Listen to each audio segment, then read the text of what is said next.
We are ranking the Phase 4 of the Marvel Cinematic Universe. Right, so this is, we did Phase 1, 2, and 3. If you haven't, go and check those videos out. This is our bro, Ethan, his debut. He's super nervous to be talking about this nerdy crap with you guys. We're going to do it. Let's get into it. First movie of Phase 4 is Black Widow. I'll let you guys start. Black Widow, you start. I'll have a differing opinion of y'all. Black Widow, I thought could have been a good movie if in a different time. I just thought it was a little too late, and not the movie that came out. Of course, a different movie about Black Widow entirely. I think they had a good foundation, a good team, a good family to start out with, but I felt like the execution wasn't really there. What tier do you put it in? D tier. D tier. Wow. D tier. Wow. This will be the last video Ethan's in. I give it a very high B, but damn. Yeah, it's a B for me as well. B for you too. But yeah. You continue your thoughts. Yeah. Yeah, like, I don't really have a problem with the plot overall. I just don't really care for the execution of the movie itself. My main problem with the movie is Taskmaster. Personally, I thought it was kind of a waste of a character. I don't really care for the gender. I mean, I don't really care about the gender change. I thought that was fine. I thought that was cool. I thought the origin was fine. Yeah. I just didn't really care for the execution of it. I didn't think the way they showed like the power set was really all there. I thought there was a lot of better ways they could have went about that. And then also, I didn't really care for the brainwashing aspect of it. I felt like that took a lot of character away from it's very Taskmaster. like early 2000-ish. Yeah. Kind of. Yeah. And yeah, I just thought there could have been a lot more development there, and it don't really see her showing up ever again anywhere else, so it just kind of falls flat for me there. But other than that, I don't really have a lot of complaints about the movie. It just doesn't really do a whole lot for me. D means you don't like it. Yeah, no, don't really care for it. Well, since me and Brett are both B, we'll just trade off here. I think I don't share the opinion that a lot of people do, and I almost like it's like a mid B for me, almost a high B, because when I first saw this movie, I think it's because everyone complained about it so much that it was higher in my, like when I watched it, I liked it a lot more because I had low expectations of it. And there's a lot of things in it that I fucking love that are almost A tier worthy, but Taskmaster is my biggest problem in the movie, which is what stops it from being A tier, because I really like Taskmaster in the comics, and even the Spider-Man 1 video game showing around, like he's cool as crap, but there's nothing cool about her to me. And like you said about the execution, it doesn't show you anything, like really a lot of the other people's moves at all. It shows her watching at one point, like footage of Captain America fighting, but there's not a lot of like implementation in the actual movie itself, and she was very disappointing. And I think the plot is pretty generic, but what I do like is I did think that Black Widow was badass in it. And I loved Yelena.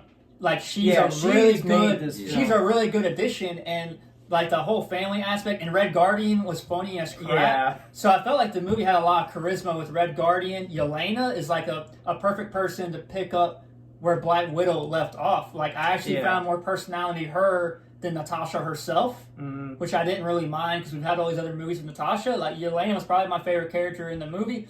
But also, one of my favorite like opening scenes or like transitioning with the Marvel credits is when they did that rendition of Smells Like Teen Spirit, yeah. that rendition, and it showed them basically like kidnapping all these girls and like brainwashing them and making them weapons. Like that whole montage, like for Marvel, was very adultish to me, which they don't do in a lot of movies. And that's one of my favorite montages in MCU is that like haunting song and it shows her and Yelena like ripped apart like that.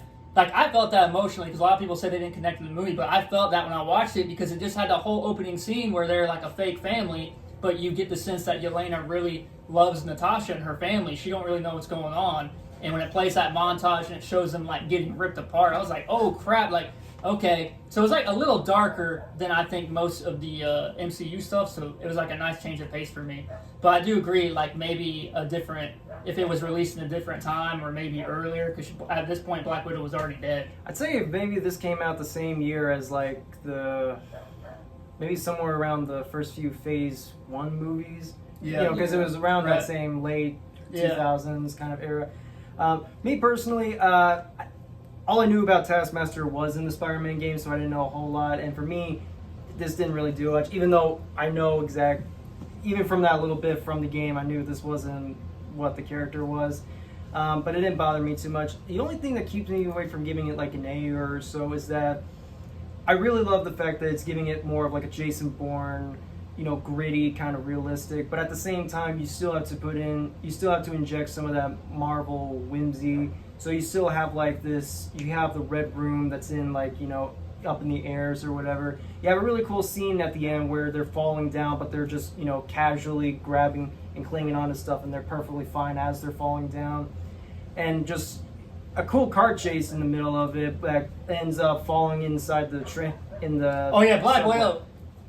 Yeah, the car. Yeah, she and the had car is like upside no down. scratches. She just got up like she's fucking superhuman. Yeah. Yeah, and it's like, well, the plan was to not get caught. Well, your plan stinks. Yeah. But yeah, I like Yelena. She made this movie for me. I like the scenes with Red Guardian. He was a lot of fun. It's like David Harbour. Yeah, it's like, don't care about leaving the stories of the Crimson Dynamo. It's the Red Guardian. Get out. And even like some stuff like Rachel Weisz and her, almost homicidal tendencies with that one pig. It's like, just stop breathing, and it just does. Like, that's really kind of made it. The only thing I would say also too is that I like the actor they got to play the main villain. I know I'm not the only one. He's has this Russian Harvey Weinstein vibe to him, which I think is what they're going with. And it kind of Russian Harvey Weinstein. Which I think that kind of elevates the brainwashing mentality, because it's like, with women or whatever. But on the one hand, I would have liked to have seen more of him. I would like to have seen get like a face of the main bad guy.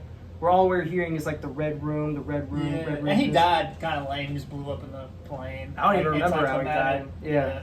But aside from that, some scene, like I said, it's a B. Like, I even like a lot of the smaller scenes. Like, since this takes place in between Civil War and onward, you have like her, in hiding. You got her new hair color. She's just all alone and whatnot. I don't know, just something about the atmosphere of it all for sure. Feels like it's a solid B for me. Solid B. D for Ethan. You don't like it.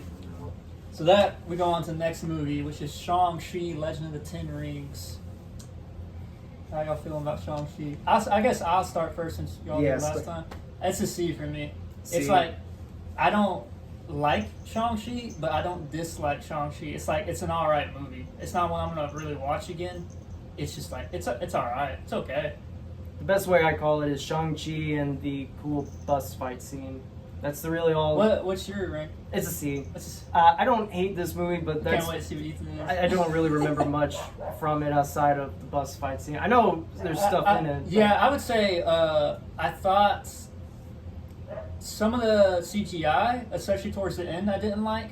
Yeah. And I thought the rings themselves were kind of like goofy, like they didn't look cool. Some scenes look goofy, but the one other scene I remembered that I thought was really cool. It was one of the flashbacks where it focused on. It was just after Shang-Chi's mother dies, and his father, the Mandarin, takes him to where he sees who the killers are, and you see what happens, but it's in reflection. So, and all you're seeing is the collateral damage and the kid's reaction to it, which I thought that was a really tense scene. I thought that, and the bus again. The bus scene is the best scene in the movie. Like, if the whole movie was like that, it would probably be an A. Yes, because they really captured that like Jackie Chan-esque, Jet Li-esque, Bruce Lee fight scenes, and the bus scene is really intense, and the choreography is really good in that scene. If it was more of that, but I'll tell you one thing that really drags it down, and it's actually D-worthy, is Awkwafina in this movie.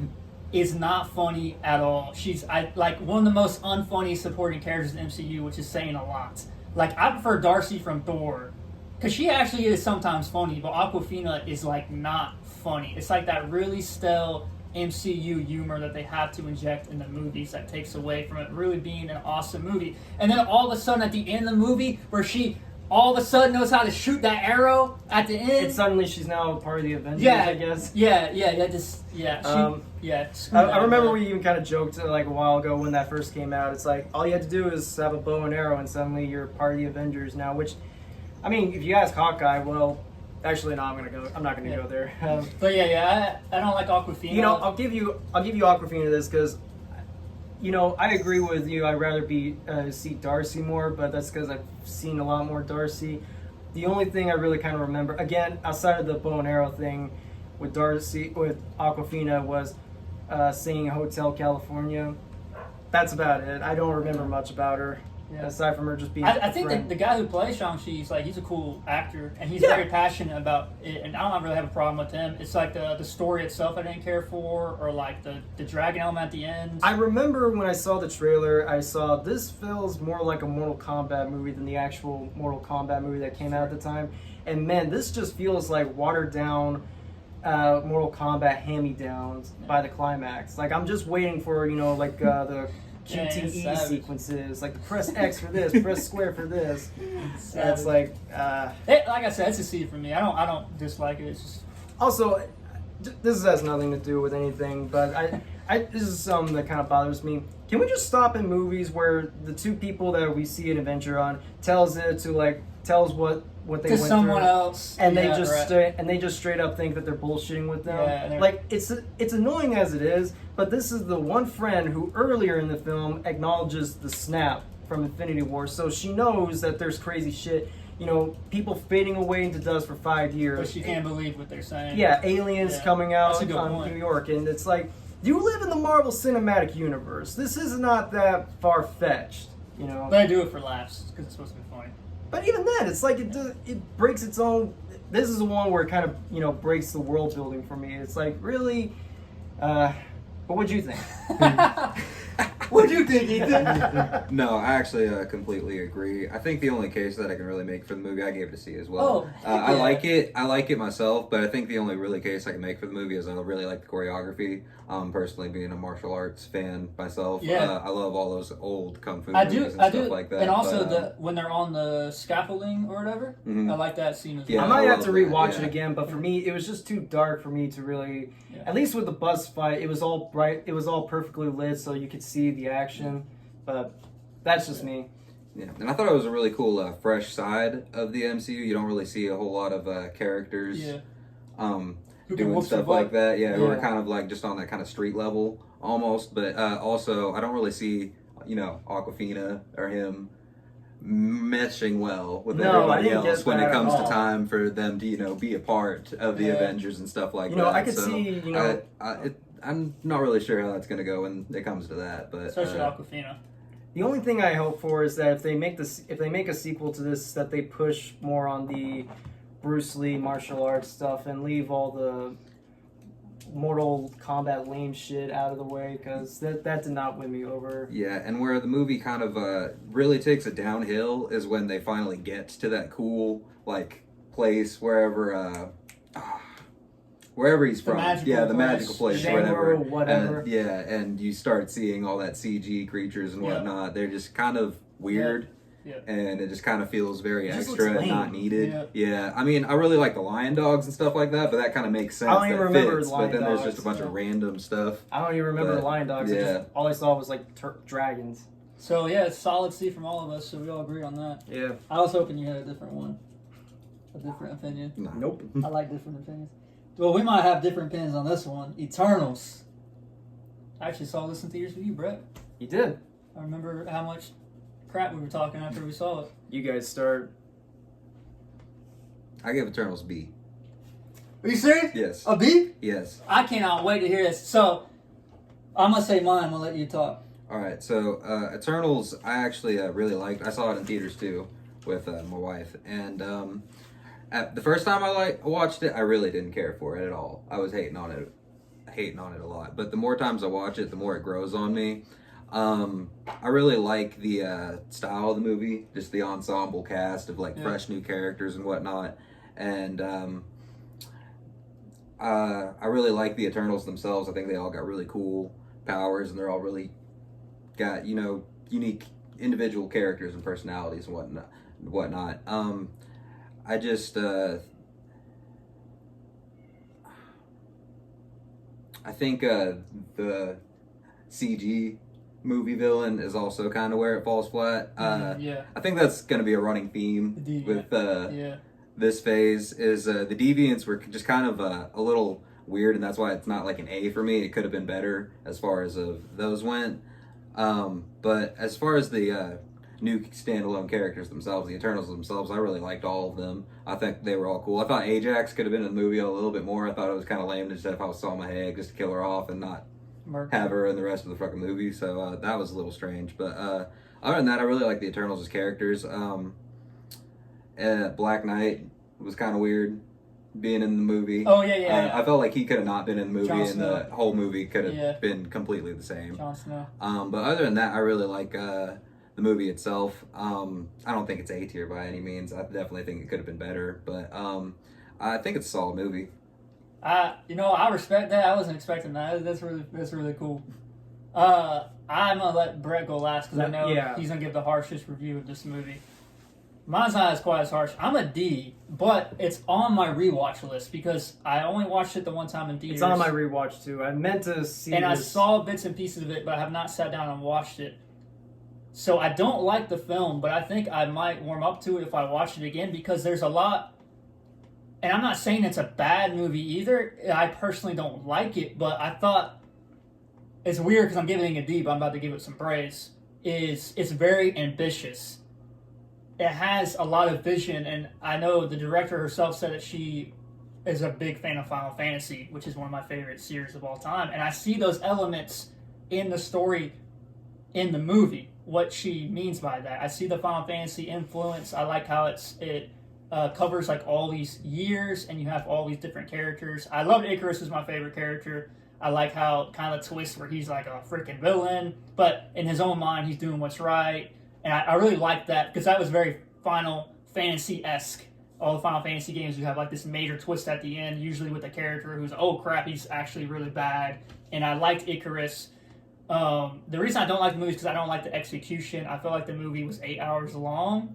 I remember thinking like, man, I just want this movie to end. And at some parts were very boring to me, or the dialogue I didn't like, or some of the MCU humor that conflicted with like the very serious. Eternals has a very serious tone throughout most of the film. It's a pretty somber kind of but film. It also falls victim to, like we were just talking about Shang-Chi, like the really stupid humor that gets implanted in there that just takes you out of the movie. And that's a big thing for me that I cannot stand that MCU does. So I like, if someone's gonna go like a dark, gritty tone, I kind of like it if it's consistent throughout, or it sells me on that more. And so I think it's a consistency issue. Execution, there's some, I don't like the villains, which are like the deviants, but also there's a lot of scenes that are shot that are like really dark and hard to see. And also I don't like the beginning when it opens up with this text. I think it's the only MCU movie that does it, but it opens up with text where you have to read, and it's like 5 seconds, and there's so much information that they give you. I'm like, I don't know what they just said.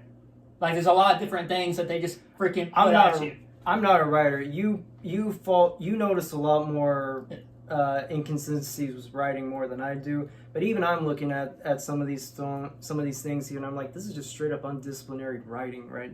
Okay, he thinks I'm undisciplined writing, but I think it could benefit from being a shorter movie and maybe a little more consistent. But so I personally don't like it. I didn't really enjoy it, but I respected the ambition of it, and it's something different.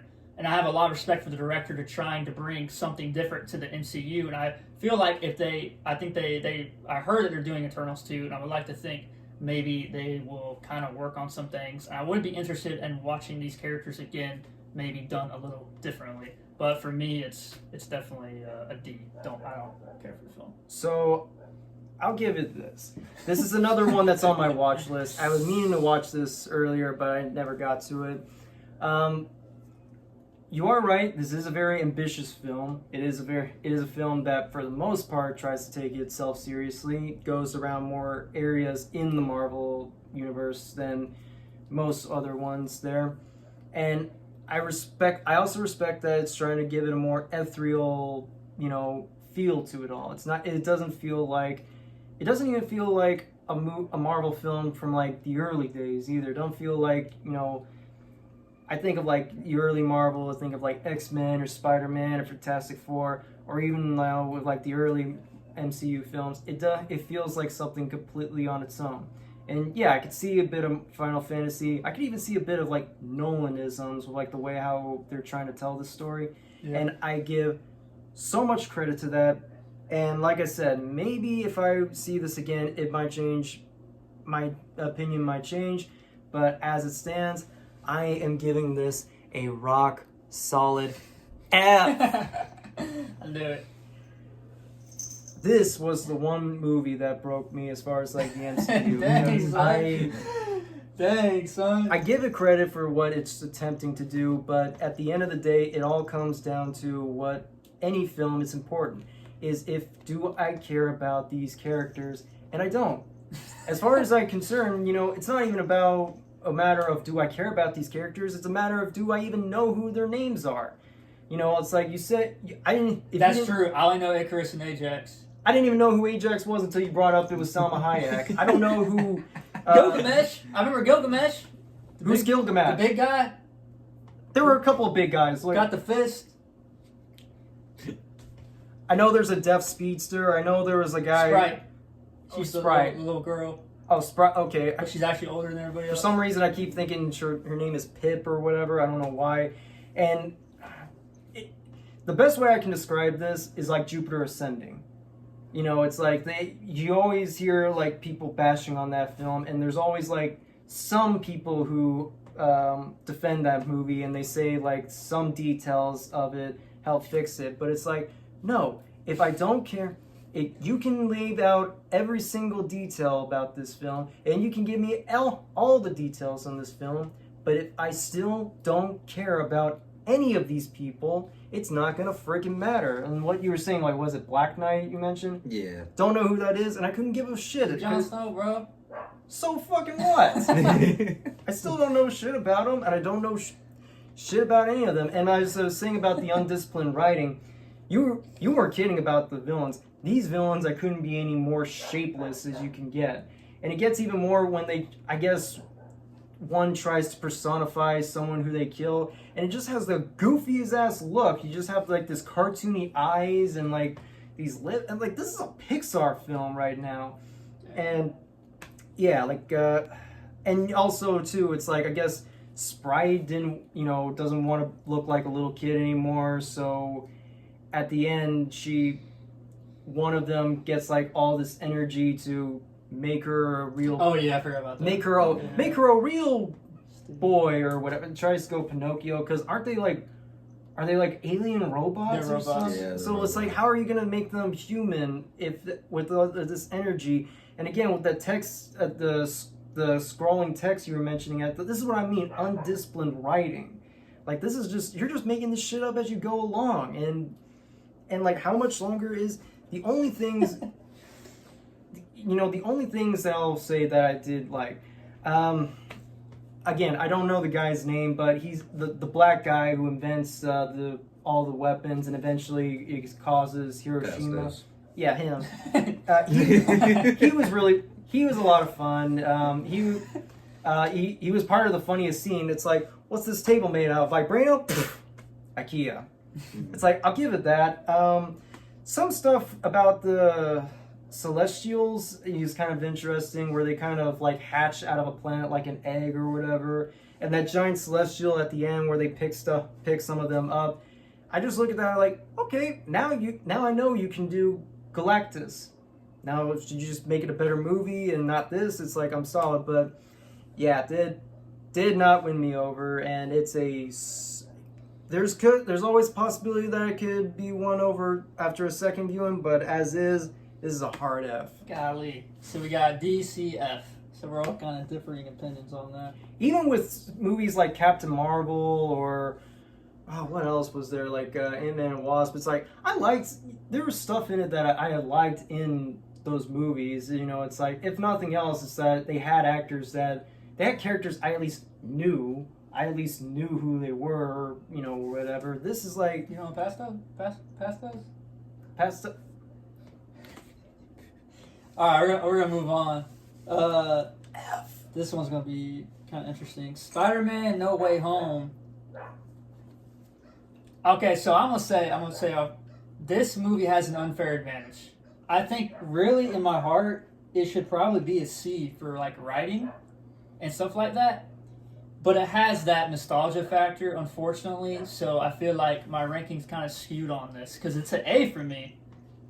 But I don't really think it's deserving of an A, if that makes sense. I mean, yeah, it's gonna be an A. I'm giving it an A. You got Tom. Give it an A. You got Andrew and Toby and all these other actors. So it's like it's a big spectacle. So it's like, and they do really cool stuff with those characters. So it's like it's an A. But the writing is definitely like C. Like stuff doesn't make sense or is really written really like stupid. Like Doctor Strange is a fucking idiot in this movie.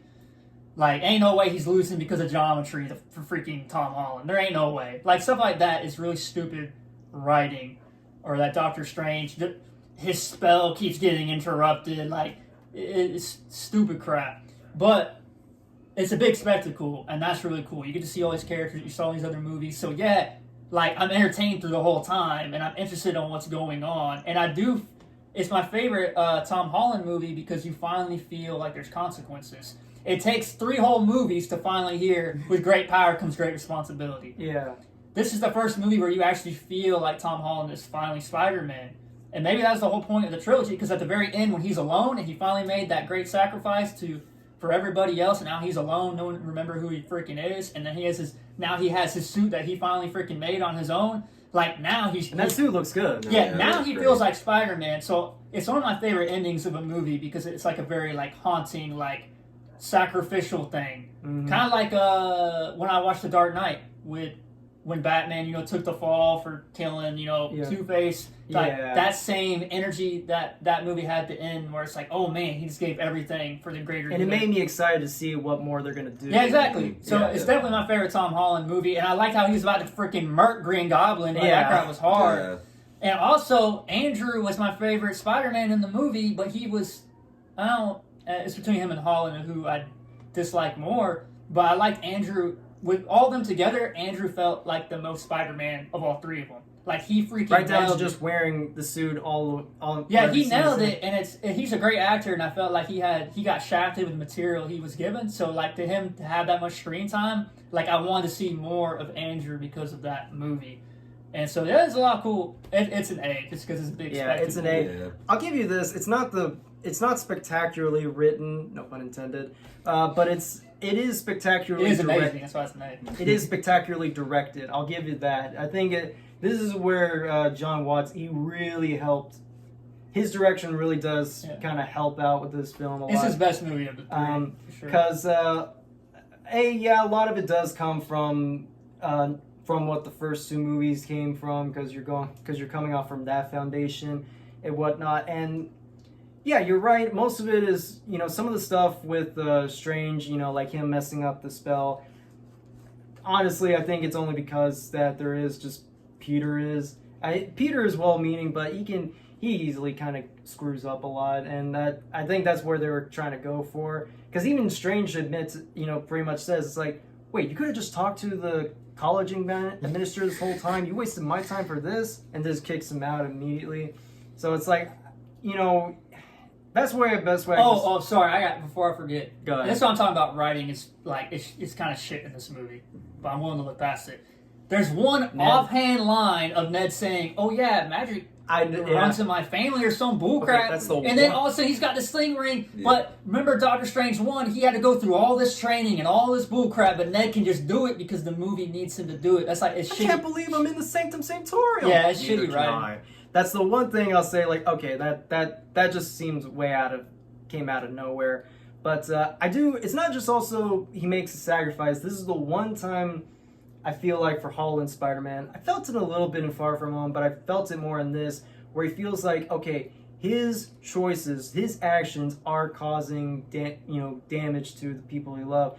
The one thing that comes to me is like the college scene where he gets like the letters and everything, and his friends don't get in because they're friends with Spider-Man. They were pretty much accomplices to what was going on. So, and I like that, again, he's well-meaning but a screw-up, but he tries to fix it. He keeps messing up, but it's kind of like Eek the Cat. It never hurts to help, even though he's constantly getting hurting while helping. Even when I don't know who that is. it's a cartoon character. Oh, okay. Eek the Cat. Even right down to when he meets like the villains like Doc Ock and everything. You also he could have just easily murked them. He could have just let them to let them die in their own universe. But he's like, no, it's like they're normal people. They just happen to be of circumstance. And I like that this Spider-Man at least tries to see where they're coming from and whatnot. He's still trying to be good while also trying to fix up his own messes. And of course, it goes back to like him constantly getting hurt with the Goblin. Which, okay, I grew up watching the original trilogy. I'll get to more in this when we do like a spider tier video, but growing up with Willem Dafoe, I love Willem Dafoe as the Goblin.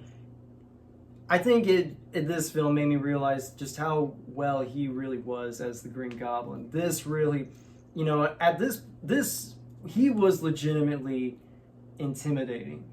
And I think and it was the most intense as far as like when they're fighting in the building, where he's just freaking throwing Peter like through walls and crap. Oh yeah. Or hell, even when Peter has him pinned and he's just wailing on him, all Goblin is doing is just staring and just howling with laughter and everything. Like this doesn't faze him at all, and that was intense. And I think a lot of it did help is that they got rid of the mask real quickly. Yeah. Like I have a soft spot for the mask, but I know why a lot of people don't. And yeah, you could see a lot more of that expression in his face when you see it. It also kind of comes down to where we were at when we saw the trailer. I knew when we saw Alfred Molina's Doc Ock, he was okay. So it's like, okay, so some of the old villains are coming back. Great. I never once got into the hype train of seeing Andrew or Toby because I thought for one second like, okay, we can get the villains, but you're not gonna get the other Spider-Man. You're just this is like fan theory or whatever. Marvel's not gonna do that. And sure enough, when Andrew showed up, I'm like, okay, this is gonna be fun. This is gonna be fun. And there are a lot of stuff in it that don't make a lot of sense. Like like I said, the fight is at the Statue of Liberty, but they give the statue a Captain America shield, which that would never happen. In no universe, that would never happen. But why not?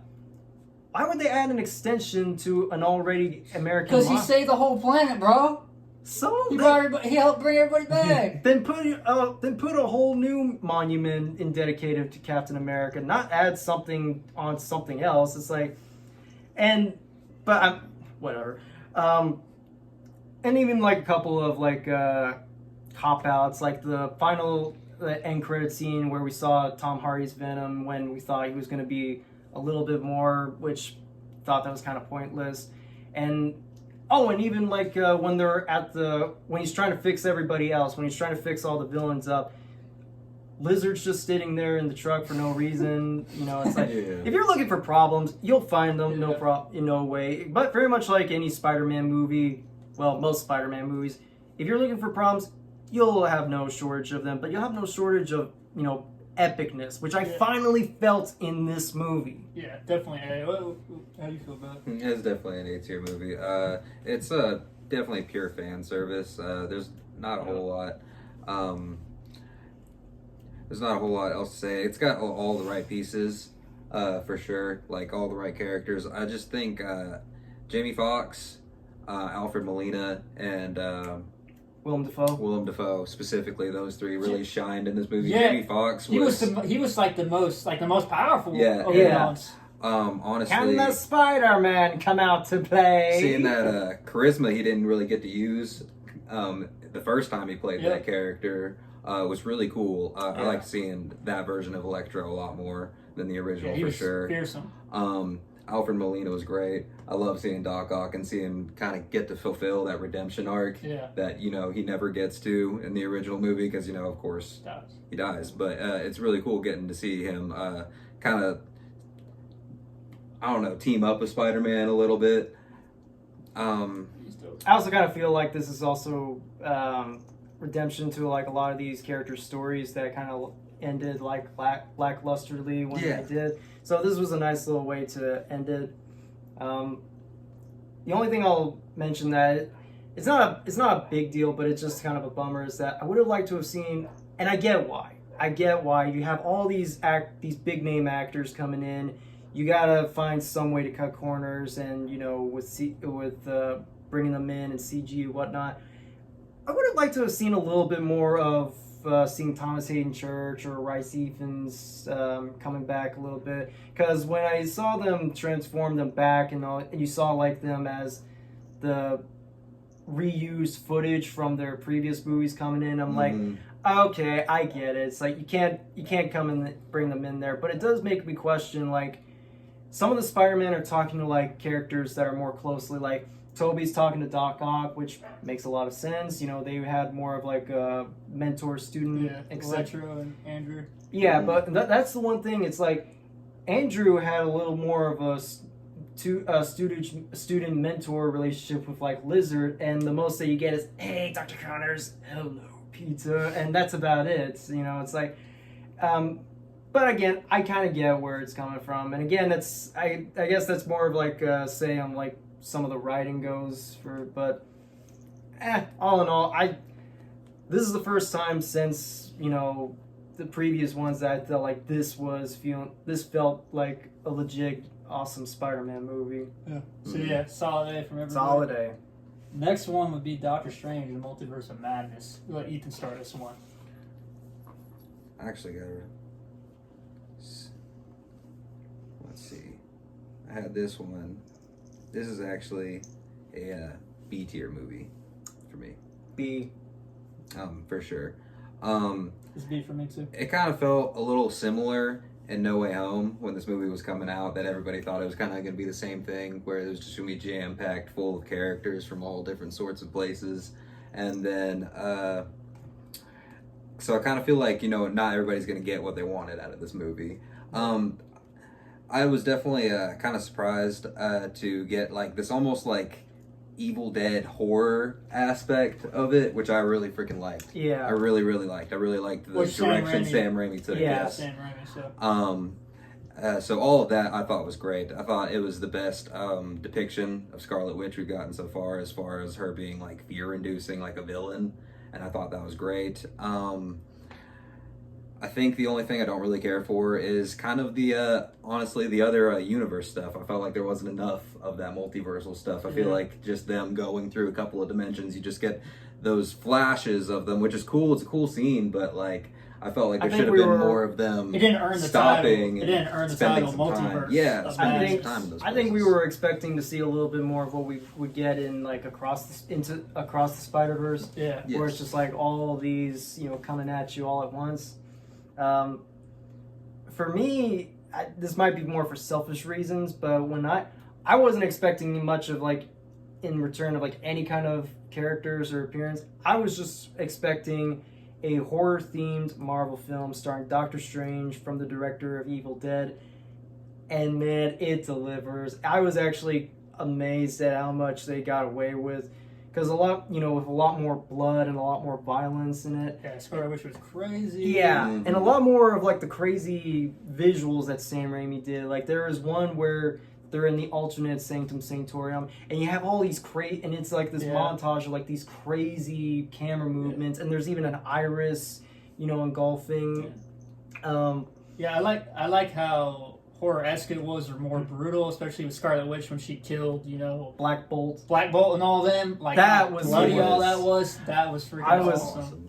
That was one of my favorite. Yeah. Just seeing, or how when she came to attack Doctor Strange's all the people in the Sanctorum. Yeah. Or the place. I forgot what that place is called. But when she showed up and was just freaking murdering everybody, man. Yeah. And with freaking Doctor Strange getting all those hands, like zombie hands, and freaking wings. That is wicked scene. That That's a crowd- great shot. And it has like the guitar riff as it's going on. Yeah, that's A Yes. tier level. That's That's awesome. straight up. That's Super again. It's like Yeah. groovy. And I just want to hear some. And American Chavez is a lot of fun in it. Oh, see that was. Yeah, she's a really cool addition. Oh shit, I didn't feel the same. That's why. That's one of the things that is like a B for me. It stops it from being there because I don't really care about her character at all.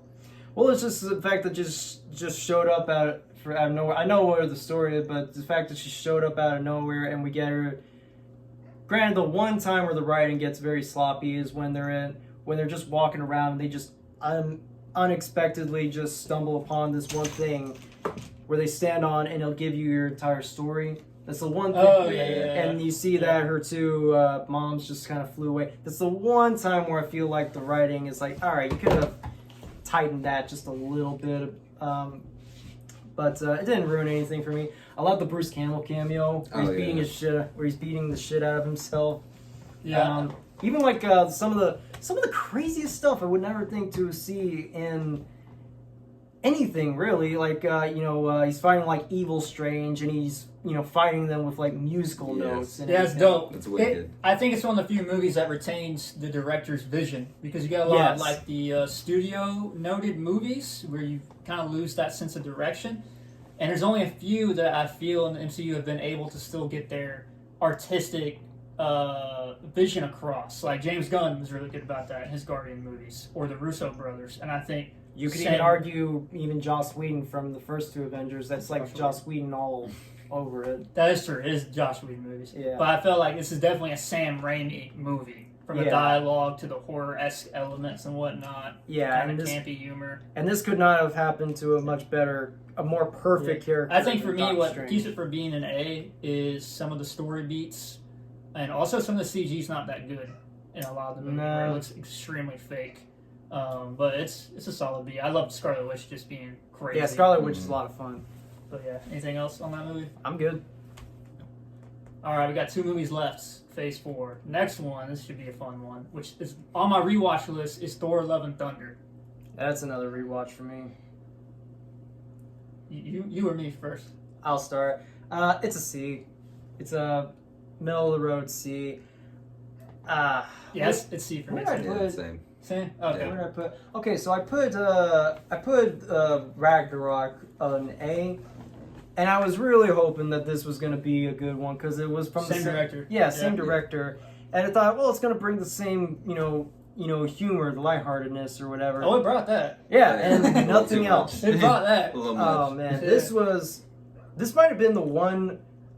I get where you're coming from when it comes to like the Marvel comedy, injecting a little, comedy where it shouldn't really belong. But I personally I don't love it, but I can live without it. This might be the one time where I'm thinking, like, this kind of broke me as far as, like, comedy-wise. Like, if you would just... There's a great movie in here. There's this great movie about, like, the story of, like, this couple coming back together, but one is, has, like, cancer, doesn't have much going on, but she has, like, this, something that's keeping her alive, but keeping her dead as well. And, what is that doing with her humanity and everything? And there's stuff in there that you can do so much, but it would have been so much better if you would have just shut up with the comedy. Yeah, like with Thor having like a romance with his hammer or whatever. Yeah, it's weird. Or the goats, this weird. Astrid, Axel, Astrid, Axel, Astrid, Axel, Astrid, Axel, Astrid, Axel. Shut up! It's the same director, so it's like Ragnarok is A tier. That movie's freaking great. It is. He didn't replicate that. It's like he doubled down on the humor, which maybe that's what he thought made the movie successful. Yeah, that's not the case. But we do get more of Korg. And what's really a shame is that there's probably some A tier level stuff, like with Gore, the God Butcher. Yeah, I wanted to see more Christian Bale in that. That was a waste. The best scene in the movie is when he's talking to the kids. And he's being all creepy but funny at the same time. Yeah, like and he had that cool sword. There's some cool, like the color scheme stuff was cool. Yeah, like when it's black and white and I think in silence and everything. I was thinking one of the biggest disappointments of Gore the God Butcher is you don't really see him get to butcher any gods. Yeah, it just kind of happens except for the one screen. scene. Yeah. Except for the one scene, which is a very effective scene. Yeah, it's cool, but like I wanted to see him with the sword taking down like these big, powerful gods. Yeah, he would have been an awesome villain, and Christian Bale is a heck of an actor. Yeah, so I was kind of disappointed with it. From what he gave us, I liked, but I just wanted more of that instead of Astral Axel, Astral Axel, Astral Axel, Astral, and Valkyrie. I loved Valkyrie in the first film, and I liked that actor too, but she doesn't really have a whole lot to really do and everything. And again, that stupid comedy where she's talking to Jane and she has something like, what is that, a grenade? And it's like, no, it's a little speaker, and then they're kind of head bopping to it, the idea of her, being sort of like this branding Asgard, sort of like for sort of like a tourist trap kind of thing. That's kind of funny, but it does make you raise questions. Like there's a whole scene where she's opening like an ice cream shop, and it has the Infinity Gauntlet on there. I'm like, isn't that kind of the equivalent of like having like perform that to us that's like, oh, that's cute. To them it's like, what the fuck, man? Like, right? Yeah. Like, how are we gonna? What do we want to see this for again? And you're right, like the screaming goats. It's I don't know. It's a C. It's like I don't dislike the movie because there's some good. Oh yeah, stuff the in Guardians there. were in it. Yeah, for like a second. But it's very bad CGI when Yeah. Thor's freaking fighting and stopping the two things. With Now his see legs. that I didn't mind because one, that was like the opening, but also too, it's like it kind of got me the same feel as like Ragnarok, where it felt like it was like a very goofy rock album at the cover at the same time. But even with like Ragnarok, it had like the stuff with like Hela and killing all the Valkyries, and you see Valkyrie holding a grudge to that and everything, and you at least had Loki, giving like sort of a cynicism to it all. But here it's like but here we're just gonna have Russell Crowe being all a pansy friggin' Zeus, and it's horrible. And I'm not saying that I want to see more of the Dark World kind of Thor, but I'm just looking at this with some scenes in this movie. Like they go to like the whole world of the gods and everything, and one of the gods they meet is literally like an internet meme of, I forget what it is. I'm like, this is not the same world as like Thor the Dark World and whatnot. And like, this is just you really are just trying to let the jokes do the talking, and it sucks because I was very indifferent to Jane in like the previous films, but I liked what they were doing with her. I just wish that they would just stop like the couple squabbling and everything. And the last scene that is straight out of like Kingdom Hearts, where it's like in the skies and whatnot, and like that was really hit. That really hit, and her leaving and then going up to Valhalla and meeting Heimdall and everything. It's like, okay, you know what? This wasn't a great character, but she's getting she has closure. She has no reason to come back, but she's done. And in the meantime, maybe we can get less of her and more of Sif, because that was the one issue I had with Ragnarok. It's like you mention the Heroes 3 and you see them just before they die, but not one mention of Sif. And then you have like the Thanos snap in 5 years, they come back. Where was she in all of this? And then so it's like at least she's alive, and she's hopefully can do more later on. Fingers crossed. Yeah, I don't have much more to say. It's just C for me. C, yeah, it's a C. C. All right, last movie. We're gonna wrap the video up. Phase 4. It's Black Panther: Wakanda Forever. S tier. It's S. S. It's S, bro. Phenomenal. This might be my favorite MCU film. I don't know. It's between this, Infinity War, and Guardians 3. But I think this is probably it. I have to rewatch it. It's on my rewatch, but yeah. I saw it 3 times in theaters, and I cried every single time. To make me cry, like, that's some good writing. Or something, which I will say they did kind of have an unfair advantage of Chadwick, unfortunately. Passing, so you're going to feel that. And you really feel that, but I feel like they really honored him with the movie. It wasn't, like, tacky. And I also feel like Ryan Coogler, the director, he had a really crappy job of he lost his star and somehow found a way to make a movie that's far superior than the first film, I think, in every freaking way. To have a new lead in Shuri, also honoring him at the same time, also delivering just an epic movie. And this is a movie that had a consistent tone throughout. If there was humor, it was well placed, and it made sense within the movie, so the humor didn't take me out. I actually laughed at it. But it has a very somber tone that a lot of the other MC movies haven't been able to capture. And you were going, I'll just say right here, I don't mean to I'll just say, when I was talking about the Eternals being very undisciplinary writing, that whole opening scene is what I would say is the complete opposite of that, because you were saying, you couldn't be more right. It's like he had like the shittiest job, because he has to, he has to pretty much rewrite where he was going with the whole story of Black Panther to a whole new different lead, and I'm thinking like, how are you gonna do that? And when they mentioned that it's linked with the no longer having like the flower that they grow, and then Black Panther, not just physically but metaphorically speaking, is gone, and it's now a journey to find him back and everything. That is some of the most genius writing, because it is like I always kind of say with a sequel is that the solution to like one old problem should be the cause of 3 new problems, and that's kind of how I feel. It's like in a sort of way where you see the first film, Killmonger's like burn it all down, and that's the cause, and the fact that they can't bring back T'Challa, to heal him and everything, that's the effect, and now we see the ripple effect on that, and that. Genius. But also, this movie has an advantage as well, because these people knew Chadwick. And if you watch like behind the scenes stuff, like a nerd like I did, when they made Black Panther, you saw how close Chadwick was to his co-stars. They really channeled that in their performance. So you got performances that you may not normally get, like the acting, especially from who played Shuri, who played his love interest, and especially the mom. His mom probably had the best acting scene when she took that spear away from freaking Okoye and was like, let me tell you about what I've lost.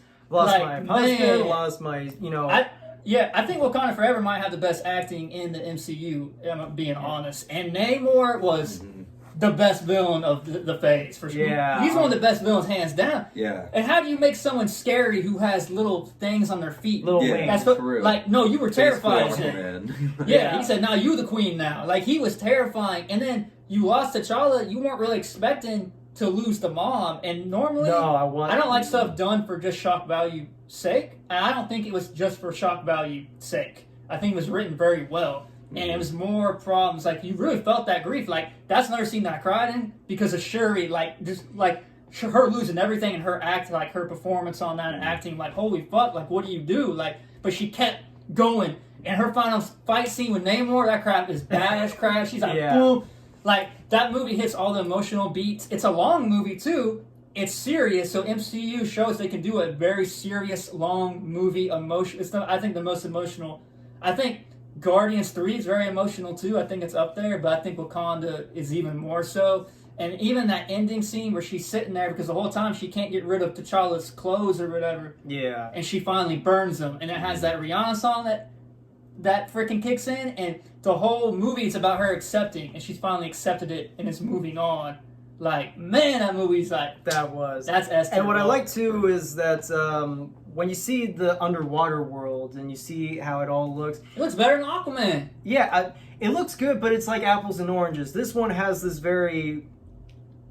The only way I can describe it, again, going back to Eternals, it has that ethereal vibe to it where it's like pitch black, but you have like this one, light source, that's pretty much bringing the sun to the underwater worlds and everything, and it looks great. It's so unique. It's something you haven't seen, and yeah, it doesn't just look like Aquaman, but more importantly, because it came out the same month, it doesn't just look like Avatar either, and that's saying a lot considering that there are blue people, blue underwater native people in there, and it was its own thing. It had its own identity, and like pretty much what he was saying, like it just helped out everything. It don't, like, I hate to keep going back to the opening, but it's like when you see like the funeral, I like too that it's both, a memorial to both the actor and the character. The funeral scene is like, saying goodbye, paying tribute to T'Challa, but the opening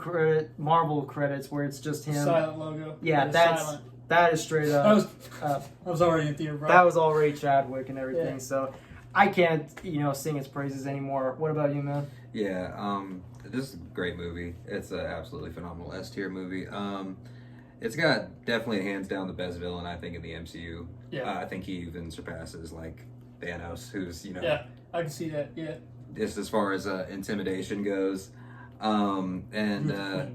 Yeah, whenever that moment happens, it really sets the stakes. Yeah. It's like she understands that if we don't do something, who's he going to take next? What makes it even more intimidating is earlier he told her, I'm going to come to Wakanda and I'll kill you. It happens. Yeah. And he did. Yeah, he straight up does it. Yeah, it happens. And I think it's cool. I don't think anybody has a better comeback story than Shuri, which is really cool because that's kind of T'Challa's thing in the first movie. Yeah. You know, he gets beaten down, and it happens to her in the second movie, but it's so much more meaningful because she's absolutely lost everything. You thought he lost a when lot. she but jumps he's down with got nothing. She jumps down with the suit on. She's ready, Yeah. and she's ready to go. Yeah, It's really cool. It's great. It's a great film. Two other things before we head out is I thought the CG was a lot better than the first one. It was phenomenal. But also, we were talking about villains.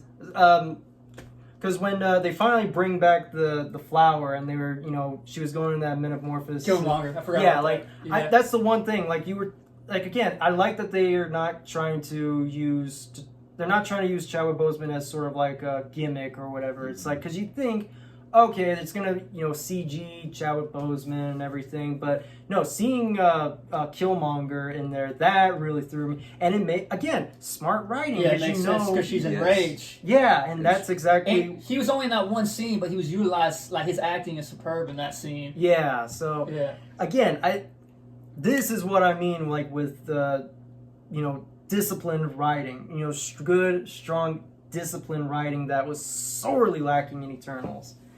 So that's all I got. So that wraps up the Phase 4 movies. Next video is going to be the TV series, which I cannot wait for. Oh yeah. Until then, peace out. Love, peace, and chicken grease.